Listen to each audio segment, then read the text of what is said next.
Back in August, Edward and I went to France to look at vacation/investment properties, and over the course of 3 weeks, we saw approximately 13 houses. Over the next month on Sundays, I'm going to be sharing tours of some of our favorites, so make sure to hit the subscribe button to be notified when the next one is posted, and check out a link to last week's video tour down below in the description box. The property you're going to see today is actually 2 houses joined by an atrium, both of them beautifully preserved. I really wanted to buy this property, and we seriously considered it, even bringing our parents back to view it. Stick around until the end of the video to see how much it costs, because this beauty is still on the market. Now here's the tour. The property was actually 2 houses being sold as one. The first house was the front house, and it was an 1850s maison de maître, or master's house, a bourgeois house basically, and the second house in the back was a 1930s Art Deco home. They were joined by a 3-story tall atrium. The front house had 3 floors that could be reconfigured into 3 one-bedroom apartments, and the back house had 2 two-bedroom apartments with separate entrances and a unfinished attic. The property had a really large yard with outbuildings, and some of the spaces needed renovations, but there were definitely at least a couple apartments, if not 4, that you could choose to live in and rent out while you worked on the unfinished spaces. As you can see, the house had a very commanding facade with 8 Juliet balconies in the front and another 2 in the back. It had original terrazzo floors, woodwork, doors, windows, brass hardware.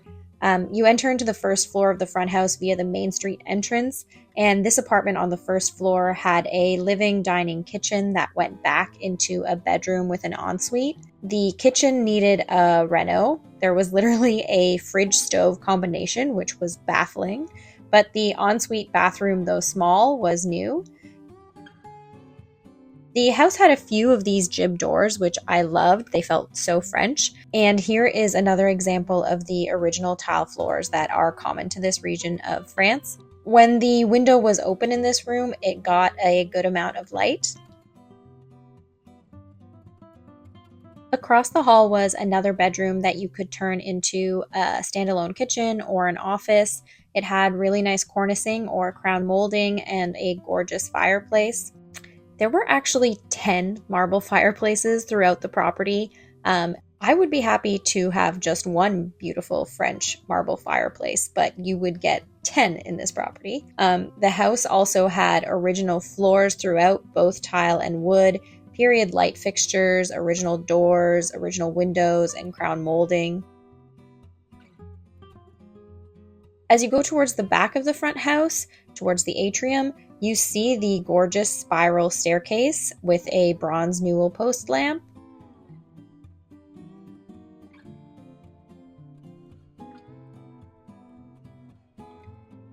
The cantilever stairs between the top floors of the houses were breathtaking. It felt like you were in an Escher drawing. Now moving into the first floor of the Art Deco or back house, you have more of the terrazzo and tile floors in beautiful patterns. Here's another angle look at the stairs. I can't believe I'm sharing this house. I'm so jealous of whoever gets to buy it. This apartment had 2 living rooms that led into a renovated kitchen with high-end appliances.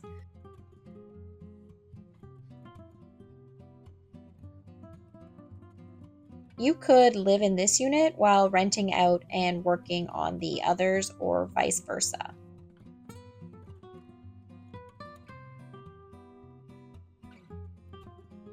Here's a view onto the backyard terrace, which is accessible from the hallway.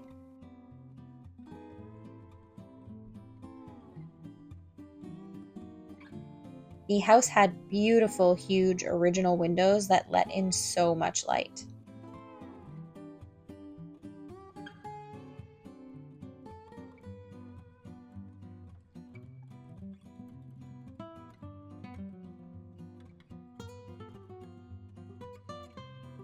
Here's the door to the backyard, which could also be a separate entrance to the house and to this apartment. Then there are 2 bedrooms and a bathroom. You could really arrange the purpose of the 4 rooms on this floor to suit you, however made the most sense.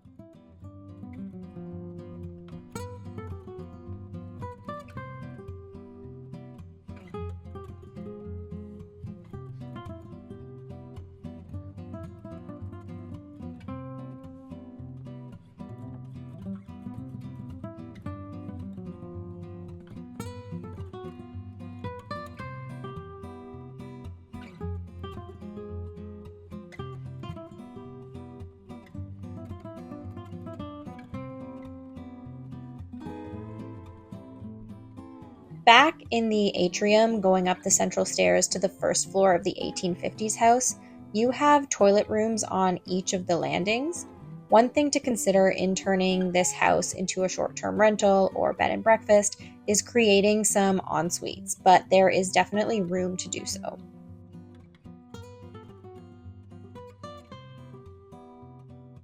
Here's a beautiful alabaster pendant. Each floor of the 1850s house could be set up as a 1-bedroom apartment. This one had regular wood floors.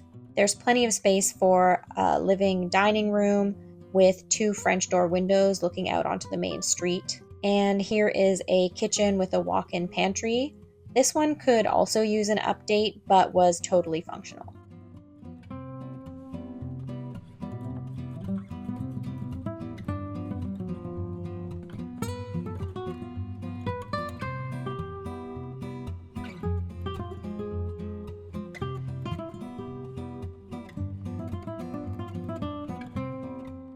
Across the hall, you had the bedroom with space for an ensuite behind the wall.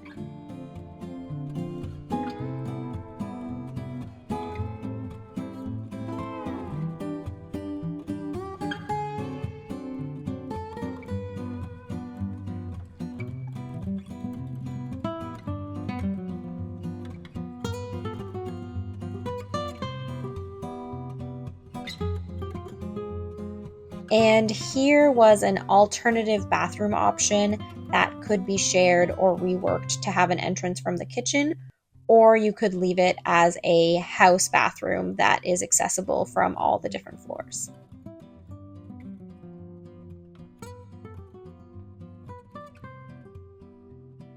Then we cross the atrium to go into the second apartment of the Art Deco house. This was, again, a 4-room space plus kitchen that could be configured however you like. We have herringbone floors in this one. You literally get every type of amazing French floor in these 2 houses.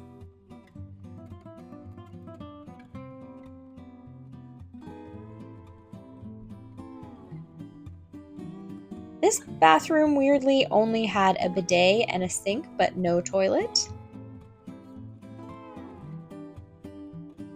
Here is a bedroom with a view onto the backyard.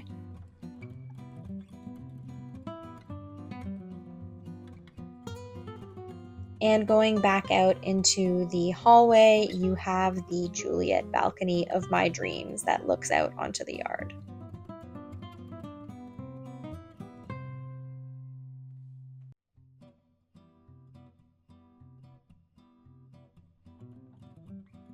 Then you have a living space that leads into another dated but functional kitchen.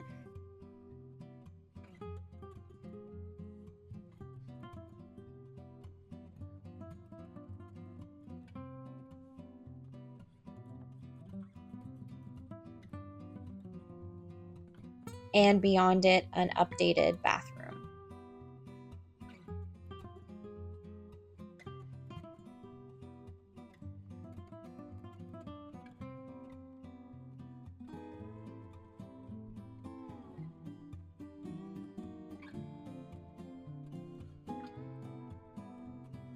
From the kitchen of this apartment, you enter into a bonus space that has yet to be finished, but has very high ceilings and could be made into an awesome studio or rec room.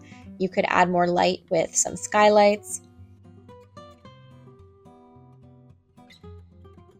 This space also had stairs leading down to the backyard that could function as a separate private entrance to this apartment.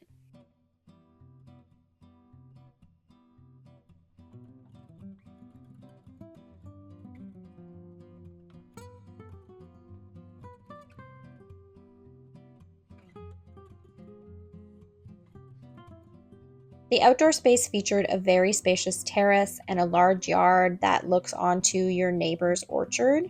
It's easily big enough to build a pool and has outbuildings including a summer kitchen, a large storage room, and further sheds that probably once housed animals and wood.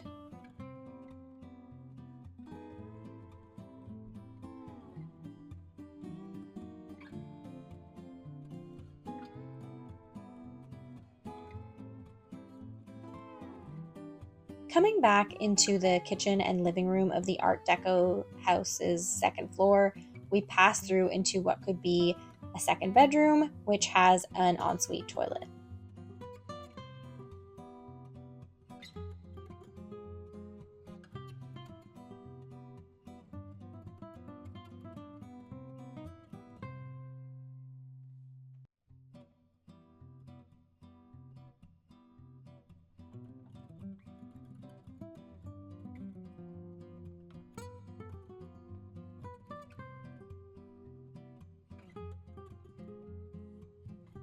Going upstairs to the third floor is where we get to the truly unfinished spaces. This area could be renovated into a fifth apartment or an owner's suite.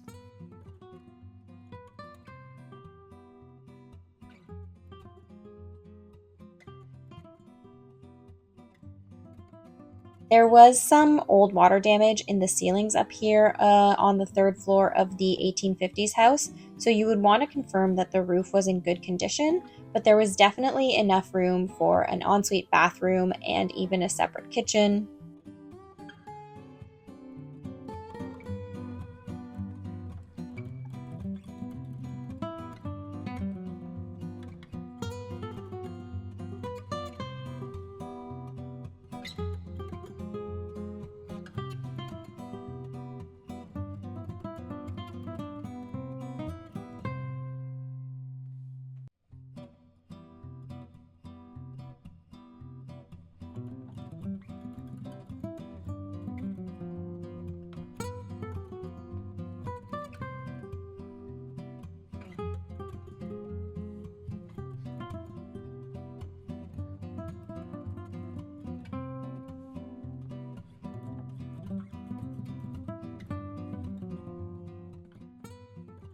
And then finally, across the atrium once more to the large, high-ceilinged attic of the Art Deco house.